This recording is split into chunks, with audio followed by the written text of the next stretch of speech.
Alrighty, lots of Golgari commanders to choose from. We could build Marin of Clan Neltoth or Lathril, Dina Soul Steepers, one of my favorites.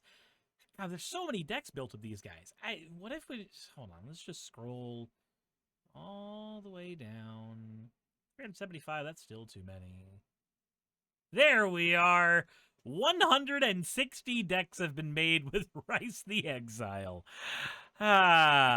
Let's go ahead and build a 160 first Rise the Exile deck.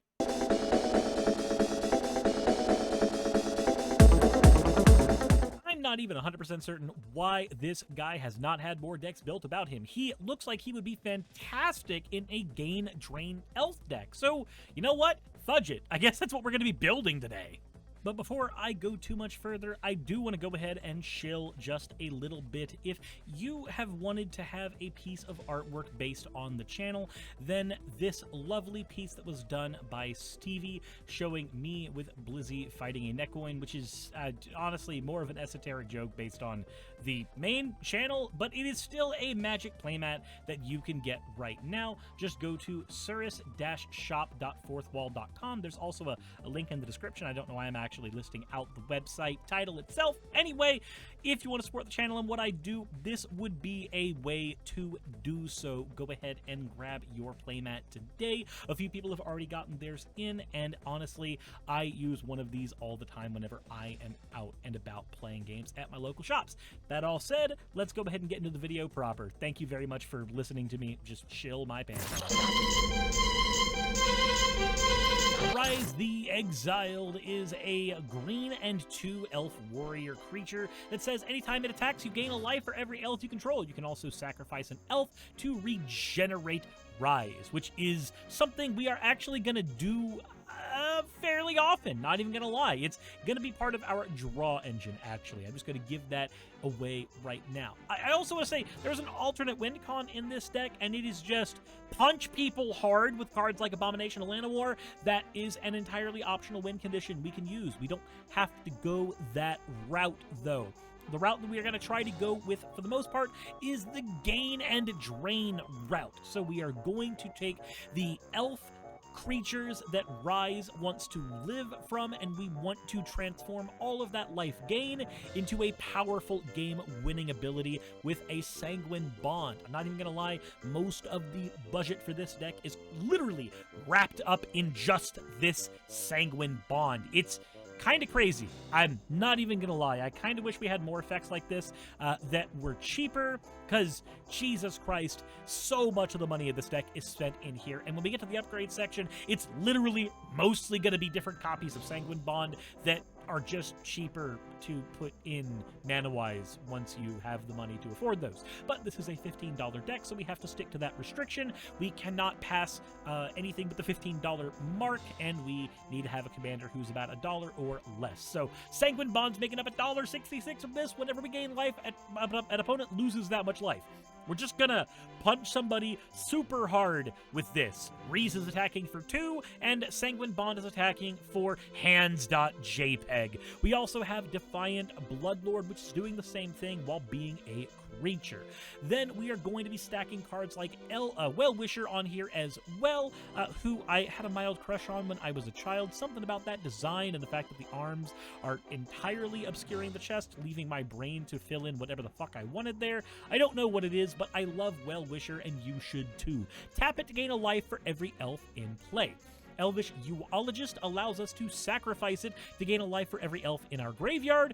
Dina will burn all of our opponents for 1, and anytime we gain a life. Shaman of the Pack, whenever it touches the battlefield, an opponent will lose life equal to the number of elves we control. Nadir's Nightblade will make our opponents lose a life, and we will gain a life every time we spawn an elf token. Skemfar's Shadow Sage will make every opponent lose X life, where that's the amount of elves we have. And Dwynelin is another copy of Rise. I'm going to be honest, if we didn't go the Gain and Drain routes, Dwynelin could just be the commander in their own right. But we need to make sure we have plenty of elves on the board, so we have lots of ways to spawn elf tokens, like the new Elf Sworn Giant from Foundations. Whenever we play a land, we get to make a green elf warrior token.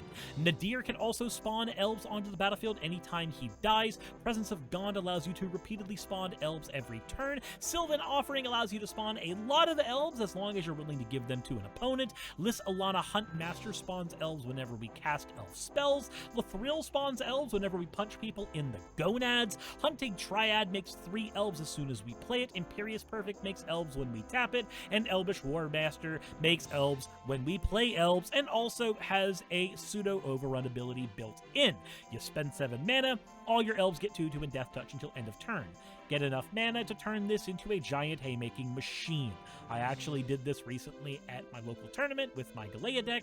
I always forget that Elvish Warmaster has that little giant lording effect built in. Let's also make use of the black color in our deck to throw in some reanimation spells, like Return Upon the Tide to grab a creature from our graveyard and put it on the battlefield, and also spawn elf tokens on top of that. We also have Golgari Find Broker, which is an elf that gets any permanent from our graveyard into our hand, and Herald Unites the Elves, which lets us mill 3 cards, and then play any elf from, or grab any elf from them and put that onto the battlefield. Also, later on in the game, it will throw 1/1 counters on our elves, and also give our elves the ability that whenever they attack, we can get creatures to have -1/-1, which can eventually just kill them violently. And that does it for the core of our deck. We are going to be trying to gain lots of life with our commander, and we are going to hopefully turn that life gain into our opponent's life loss over time. But none of that will matter if we can't see enough cards in our deck to play the game, so let's talk about our draw engine. We are working with a 12-card draw engine today. The Basic Harmonize is the first of these. Pay 4 mana, draw 3 cards. It doesn't get simpler than that. We also have Greed, which lets us turn our life into card draw. Well of Lost Dreams, which allows us to turn life gain into card draw. Lifecrafter's Bestiary, Bestiary? Why am I saying it like that? Using the Lifecrafter's Bestiary, we also get the ability to scry, and we get to pay 1 mana whenever we cast a spell that is a creature and allows us to draw a card when we do that. Starving Revenant allows us to burn our opponents for 1 whenever we draw a card and gain a life, but it also lets us Surveil 2, which we can turn straight into draw if we choose by paying 6 life, which we're just going to choose to do that. There's no reason not to do that, honestly, all things considered. Skemfar Avenger says whenever another non-token elf dies, we get to draw a card and lose a life. Bounty of Skemfar lets us look at the top 6 cards of our library and grab an elf and a land from among them and put them into our hand. Sylvan Messenger allows us to look at the top 4 cards of our library and grab an elf from among them, put them into our hand. Shesra allows us to draw a card if a creature died this turn at the cost of 2 life. Herald allows us to grab elves from the top of our library and put them into our hand.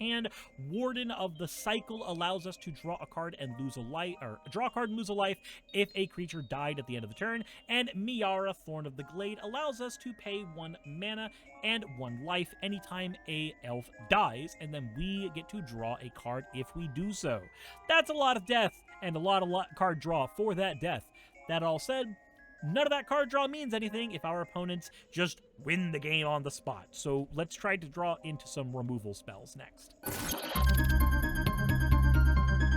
We have a 13-card removal package here. Let's go over all of these. Eye Blight's Ending destroys a non-elf creature and is itself an elf spell, which is important for other cards in the deck, like the Lys Alana Hunt Master. Return to Nature blows up an artifact, enchantment, or a card in a graveyard at instant speed. Please, for God's sake, use this responsibly. If somebody casts Reanimate, just go ahead and cuck the Reanimate. There's nothing wrong with doing that.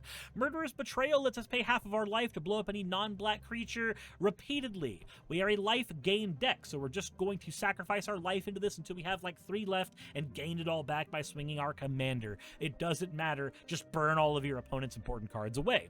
Then we have the Elvish Lyricist that can blow up enchantments by sacrificing itself. Feed the Cycle, which blows up a creature or a planeswalker. Putrefy can blow up an artifact or a creature. Mortality Spear can blow up anything, and it even gives itself a discount if we have gained life this turn. Binding the Old God Gods blows up anything we possibly could want except lands, and when we can play it, we get to search our library for a forest card and drop it onto the battlefield in the following turn. It can also give our creatures Death Touch, making swinging way easier later in the game. Casualties of War allows us to blow up lots of permanents on the board, an artifact, creature, enchantment, land, and a planeswalker.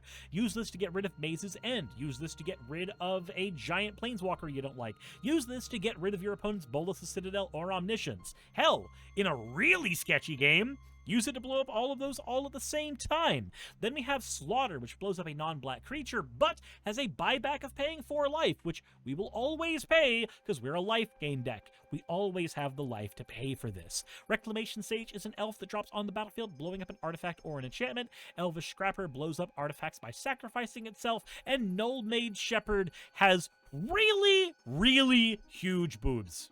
But most importantly, the Null Mage Shepherd lets us tap 4 untap creatures we control to blow up an artifact or an enchantment. I'm not going to lie, I didn't realize this printing of this card exists.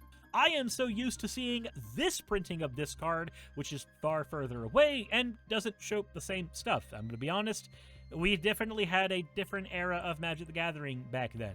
I'm not going to lie and say that I don't find the character attractive, but yeah, there's no reason to have the Tatas hanging out like that. I say, as an anime avatar on the internet with that problem. That said, we are not running any major board wipes in this version of the deck. While we could run them, I do not have anything that I could play at this particular budget that I would be super comfortable with. Because we are elves, we have access to lots and lots of mana, and at that point, when we get to the upgrade section, I'll show you what I would have rather ran. So just know, this deck does want board wipes, but the budget version of the deck, it ain't running them, because it doesn't want to lose its own elves that quickly. But you should be running them if you can spend $1. Actually, I'll just show you right now. It's Plague Wind and In Garrick's Wake. These are the ones I would run. They're asymmetrical, they don't blow up our own elves, and they get rid of tons of stuff. They just cost $1 and $2 respectively, which takes them outside of our deck's budget because we have to make room for the Sanguine Bond. I know normally I wouldn't make that concession here the way that I have, but I feel like it's very important because decks do need board wipes. So just understand you are running with an 85% speed deck without one of these in. I mentioned that we have lots of ramp to make use of those board wipes we want to throw in, so let's go ahead and talk about all that ramp right now. We got 16 pieces of it, beginning with the Elvish Rejuvenator. Comes onto the battlefield, look at the top 5 cards of your library, play a land from among them. Blightsoil Druid's a mana dork, so is Leaf Gilder and Llanowar Elves. All of these tap to get mana. Llanowar Dead does the same thing. Llanowar Visionary does the same thing, but also has the ability to draw us a card when we play it. Rift Sower is also another mana dork, as is Druid of the Cowl. Greenweave Druid is another mana dork, but this one gets 2 mana instead of 1 mana. Gnawroot Trapper is also another mana dork, but only can be used to cast elf spells, so it's a good thing we're running, 40 elf spells in our deck. Elvish Archdruid is another mana dork we have access to that gives us a green mana for every elf we control, and Accomplished Alchemist is another mana dork that gives us X mana in any one color, where X is the amount of life we've gained this turn. Yeah, that's kind of busted, I'm not gonna lie. When we get to the upgrade section, I'm gonna show you the terrible, terrible things you can do with this. Galagreeters can gain us life and also ramp us by giving us treasures. Springbloom Druid sacks a land to get another 2 lands out of the deck. Farhaven Elf just searches those lands out of the deck on its own, and Wood Elves grabs a land out of the deck as long as that land is a forest. We're also going to be running lands-wise 9 forests and 7 swamps with a bunch of dual lands to back those up. A Necroblossom Snarl, a Veridicent Bog, a Tainted Wood, a Haunted Mire because it is a swamp and forest, so it can be tutored out with the Wood Elves, Golgari Rot Farm to bounce utility lands, and Exotic Orchard and Command Tower as Omni lands that can grab any land type we possibly could need. We're also going to be running the fetching lands of Evolving Wild, Terramorphic Expanse, Promising Vein, Shire Terrace, and Myriad Landscape. The Myriad Landscape can effectively operate as ramp, and the Promising Vein and Shire Terrace most of the time will come down as regular lands and not be tapped at all. We're also running a lot of utility lands. Pit of Offerings to get rid of problematic cards in the graveyard. Mosswort Bridge to freely cast cards off the top of our deck. Path of Ancestry so that we have access to easy scrying every time we cast an elf. Volatile Fault to destroy non-basic lands our opponent has. Skemfar Elderhall to give us more access to a small removal spell as well as more elf tokens. Ominous Cemetery as another way to get rid of problematic creatures. And Hidden Necropolis and Hidden Nursery as they let us freely cast cards if we happen to run out of cards in our hand.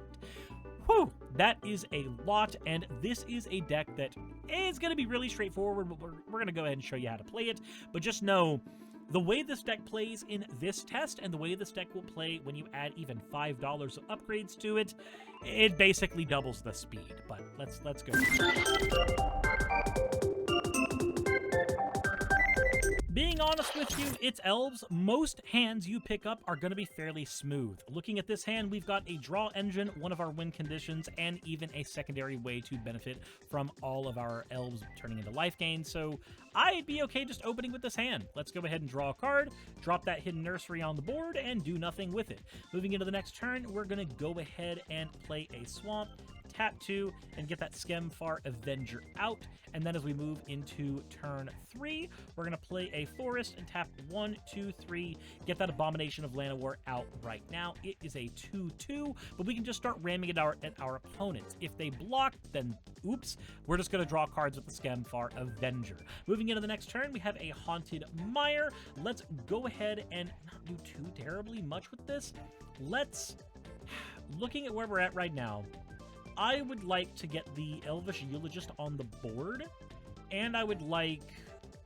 Man, unfortunately, I don't want to turn our Skemfar Avenger into a giant target, so we're just going to throw the Presence of Gond on the Abomination of Llanowar. Normally, I would throw it on the Skemfar Avenger, but... no, actually, I think I know what we're going to do. We're just going to throw it onto the Eulogist. We lose access to one of those tokens now, but you don't want this Presence of Gond on a creature that is super important for your strategy. So we're just going to keep swinging the Abomination of Llanowar at somebody this early. They're not blocking it. Moving into the next turn, we're going to play that Skemfar Elderhall, and we're going to go ahead and pay 1, 2, 3, and get Rise on the board. Tap the Eulogist, and we're going to get an Elf Warrior out on the board. Now, 1, 2, 3, 4, 5. Abomination of Llanowar is a 5/5. We're just going to keep swinging that at our opponents. They're going to slowly start having to block it, as this is going to create a clock for them. Moving into turn 6, we have a Rift Sower, and we don't have too many cards in our hand, so I think the best thing to do is play this Command Tower, and pay 1, 2, 3, 4, 5. Let's crack the Hidden Nursery, and let's discover. That's going to get us this Elvish Scrapper off the top of our library. Tapping the Eulogist is going to give us another Elf Warrior. Now when we swing with Rise and our Abomination, the Abomination swinging for bigger, and the Rise is swinging for a little bit. We don't have mana open, so our opponents are likely going to block the Rise and killing it. But that's fine. That gives us a card draw, which we are desperately looking for right now. Let's move into our next turn. And we don't have too much to play right now. We are clogged on lands, so we're going to play this Evolving Wilds. We're going to tap 1, 2, 3, 4. We're going to get the Imperious Perfect out there, and we are going to suspend our Rift Sower over here. And we're going to crack our Evolving Wilds to thin the deck out a little bit. We need to make sure that we have access to more mana, but we also need to make sure that we are not drawing too much, because we are low on cards, low on mana. But with Imperious Perfect out here, we can start spawning even more elf tokens, and the Abomination can keep swinging in just fine. And because it's getting so big, it's at 1, 2, 3, 4, 5, 6, 7. It's an 8/8 with the Imperious Perfect. It's still likely not being blocked for anything that matters. It's got Menace. People are likely chump blocking it just to stay alive. We move into our next turn. We have the Golgari Rot Farm. I'm not super concerned with dropping it down. We don't need Rise just yet. Nadir says whenever a token leaves our battlefield, we get a 1/1 counter on it. So let's go ahead and start building up this army right here. 1, 2, 3, 4, 5, 6. We're going to get Nadir out and put that Haunted Mire down now. Now that Nadir is out, we are in a decent spot, because we can just start swinging our tokens at our opponents, and they will get replaced by Nadir fairly quickly. Let's go ahead and tap the Eulogist, make another Elf Warrior, and even though we can't use the Imperious Perfect right now, because we had to play a tapped land, that's still fine. We're going to go ahead and swing with the now 1, 2, 3, 4, 5, 6, 7, 8, 9. This 10/10 Abomination of Llanowar and 2 of our tokens. Our opponents are likely going to start blocking the tokens to lower the amount of damage the Abomination of Llanowar is doing. So let's assume one of those dies in combat, drawing us a card. We move into our next turn. That also gave a counter to the Nadir. We move into the next turn, and the Rift Sower is now available for play, and it has haste because it came down with Suspend. We have Lissalana Huntmaster in our hand. What we need is a Sanguine Bond. This is the reason why the deck becomes so much faster once you put a Sanguine Bond in it, or more Sanguine Bond effects in it, because right now, Reese isn't doing a whole lot for us until we can use that. So let's go ahead and pay 1, tap the Imperious Perfect, making an elf, tap the Elvish Eulogist, making an elf. And looking at our board right now, man, the most important part isn't even Rise. 1, 2, 3, 4. Let's put Lazalana down, and let's go ahead and drop a Golgari Rot Farm down, losing that forest we played. It's fine that we don't have it. We just want this for spawning tokens later. And let's go ahead and pay 1, 2, 3. And let's play the Bounteous Skemfar. And look at the top 6 of what we have. There's a Herald. We could definitely use that. There's a Well-Wisher. I'd really like to use that. And a Hidden Necropolis. I think we take the Necropolis, which actually would have changed our moves. Let's say we did this like somebody who's not stupid. We definitely play the Necropolis after the bounty. And then it's between Herald, Well-Wisher, or the Greenweaver Druid. I think it's the Well-Wisher, because this is just another copy of our commander, and it will allow us to instantly turn a drawn Sanguine Bond into a game win on the spot. So let's go ahead and throw those down. We have the Well-Wisher, and we move into the next turn. There's a Casualties of War to reset our opponents. 1, 2, 3, 4, 5, 6. Let's go ahead and use that. Blow up all of our important cards our opponents had. Let's tap the Imperious Perfect, spawning another token with the Rift Sower, and tap the Elvish Eulogist, spawning yet another token there. And we pay 1, 2, getting Well-Wisher out. Well-Wisher spawns us another elf token because we have the Lissalana Huntmaster on the board. So now we can just start swinging with our elf warriors. They will turn into draw, and right now our Abomination is swinging for 1, 2, 3, 4, 5, 6, 7, 8, 9, 10, 11, 12, 13, 14, 15, 16, 17, 17 is what this guy is swinging as right now, assuming that nothing else changes. So as we are sitting right now, the Abomination just is... nobody's going to let this thing live. This thing's dying. This thing's 100% dying at this stage of the game, which will draw us a card. Whether or not we get to keep our tokens, that is entirely based on the game state. It's likely many of them are getting chump blocked, and we are turning that into more and more draw. Moving into the next turn, we still have not drawn a Sanguine Bond-like card, so we're going to have to rely on other methods of pushing forward. Let's go ahead and 1, 2, 3, 4, 5. Let's put the Elfsworn Giant down. We'll play a land, which will spawn an elf. We'll tap this, which will spawn an elf. Tap this, which will spawn an elf. So we've got a bunch more replacement elves.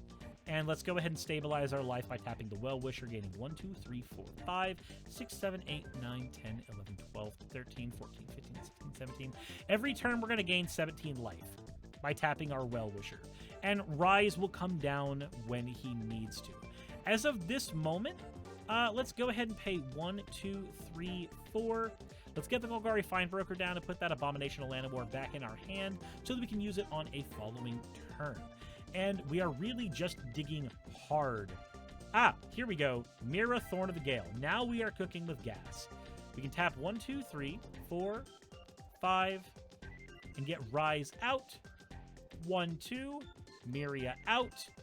Miria says whenever another elf we control dies, we can pay 1 in a life and draw cards. We're going to tap the Well-Wisher, gain a fuck ton of life, and we're going to do 1, 2, 3, 4. We are going to sacrifice 2 of our elf tokens which is going to put 2 more counters on Nadir in order to regenerate Rise twice, and that will allow us to draw 2 cards. We've drawn Greed. This can get us really, really far into the deck. We're going to spawn more tokens. More tokens. This would have spawned us a token. So we got plenty of tokens. We're in a very good spot here. So, like, this is the frustrating thing about the budget version of this deck. Technically, we have a super powerful board state. We can lethal people with a board state like this very, very easily. This is just a very, very strong set of cards. But we are a gain drain deck, and there are pieces that we simply do not have. The ways to get those pieces into our hand faster would be, say, tutors, which cost way too much money, or having more sanguine bonds, which we would have. Like, if we went into the next turn, there's no reason we would even have another turn after this point, but if we did go into this turn, we get to play Greed and just start paying a ton of life into it to draw through our deck really, really fast. And at this stage, like, we have everything we need to just close a game out, just not the way that we want. We're mostly using Well-Wisher and Rise to stabilize ourselves instead of using them for the actual deck's strategy. Again, like I said, when you don't have as many ways to do the gain drain thing, the deck is going to operate at about 85% capacity. So, let's go ahead and run through the cards you would use to upgrade this deck to get it up to speed a bit stronger.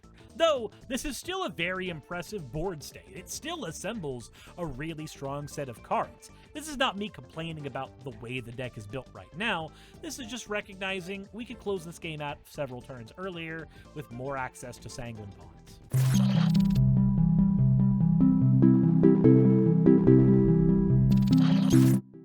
If you're upgrading this deck, the first card I would go for is the Exsanguinate. Remember, we had plenty of mana during that game, and Exsanguinate can take any of our elves that, say, give us a lot of mana whenever we gain lots of life, and turn that into a straight-up win condition in and of itself. Exsanguinate is the very first card you should be putting in your deck. After that, $3 will give you an Enduring Tenacity, who is effectively another Sanguine Bond. That would be your next grab. Bump it up to $5 and you have a Veto Thorn of the Dusk Rose. You've spent about $6 so far upgrading the deck, and just throwing these in alone will do enough. This is already plenty to make the deck sing. The next thing I would definitely add in is a Genesis Wave. At 40 cents, this is a super easy include, and so far we've only added like a couple dollars to the deck total. Like, Veto, Enduring Tenacity, Exsanguinate, and Genesis Wave together maybe equate to like $7. And just these cards alone, as well as that Plague Wind and that In Garrick's Wake, that's about $10 total, and that will patch up any issues the deck had at its $15 limitation super well. But there's a whole bunch of other stuff you can add in as well, like Serpent Soul Jar to make it easier to recur our elves, Immaculate Magistrate, which can make our elves huge really quickly, Prowess of the Fairs, which can allow us to replace dead elves with tokens, Pact of the Serpent, which will allow us to draw lots of cards based on the elves we have, Priest of Titania, another huge elf ramp spell, Beast Within, another way to blow up any problematic card on the board, Merowyn the Nurturer, another huge elf ramp spell, Beast Whisperer lets us dig through the deck really quickly, Wirewood Channeler gives us fuck tons of mana based on the elves we have, Revitalizing Repass can protect our important cards like, say, Veto the Dusk Rose if we use it for its front side, but if we don't do that, we can always flip it to its backside and just use it as a protection piece later on in the game when we bounce it with a utility land. Glissa Sunslayer is an elf that can also get rid of problematic cards on the board. Elder Fang Venom says whenever one of our elves die, every opponent loses a life and we gain a life, which can be really helpful later in the game. Bolas's Citadel is the last major upgrade, or one of the last major upgrades we would use, where Bolas's Citadel lets us convert life into spells cast from the top of our deck. Bolas's Citadel with the life gain in this deck can go absolutely crazy and make it way easier to close out games. Finally, we have a Circle of the Dream Druids and a Wolverine Riders. Circle of the Dream Druids is one of the strongest cards as far as elf ramp that can get us lots and lots of mana, and Wolverine Riders allows us to spawn lots of elf tokens and generates us life every time an elf drops on the Battlefield, but it's $7 for some reason because the card hasn't been reprinted that much. All in all, if you were to grab every single one of these cards, you'd be spending about $30 on top of the $15 for the deck. If you were to combine these together, you would actually have a very, very strong gain and drain deck with an elf primary theme, which would be way different than most of the usual elf decks that you see. If you don't count the ones that use Aetherflux Reservoir as a win condition, because those are just boring as fuck. So, that's my thought. I know this is a little different than my usual decks. I know that most people are used to me playing a deck that is 100% out of the box, perfectly usable, but with this particular deck, I did come up with that hiccup where you are having to rely a little heavier on luck of the draw to get your Sanguine Bond. I guess you could also run a Diabolic Tutor to yank the Sanguine Bond style cards out of the deck faster, but I'm going to be honest, I am just not that big a fan of tutors. I maybe, across the 30 decks that I keep on me at any given time, have maybe 4 tutors across all of them. And most of those tutors don't grab anything to hand. It's like Buried Alive in Disa, which is coming out, Realm Breaker in Sauron, which may be coming out. I'm just not a big fan of tutoring up win conditions. I don't know why, but anyway, that's probably a topic for a different video. That said, hopefully you enjoyed the deck. Please remember there are upgrades in the considering section that will make the deck far more potent than its $15 form, but as you saw, the $15 form still spits out lots of cards and does it at a good rate. I just personally get frustrated when I can't get to the main thing the deck is trying to do. Running 4 of that main thing will solve that problem. We just need to be able to put 4 of it in the deck. That said, let me know what you guys think in the comment section below. Hit the like button if you haven't already. And as always, everybody, insert end of video tagline here. Hey, just wanted to give a quick thank you to all of my wonderful patrons who help keep me afloat and help keep this channel going. YouTube and Twitch are wonderful platforms, but at the end of the day, stability is not one of their strong suits. If you want to support my channel, then obviously Patreon is one of the best ways of doing that. Link is in the description. But I do want to personally thank everybody who has contributed to the channel. Those people would be Red Joker, Purple Poundini, Jemshin, Britzkrieg, Jupe the Malignant, Michael, Ravalern, Mabbity Babbity, Astral Frontier, Autumn and Angel, Nixie Chan, Agamotto, Victorian Alchemist, I'm not saying the last part of that, and you know that, Arcton Arclacier, Kiratorian, Dren Hadamata, Jordan M, John L, Lord Bleck, Smiling Game Master, and Fire Shard.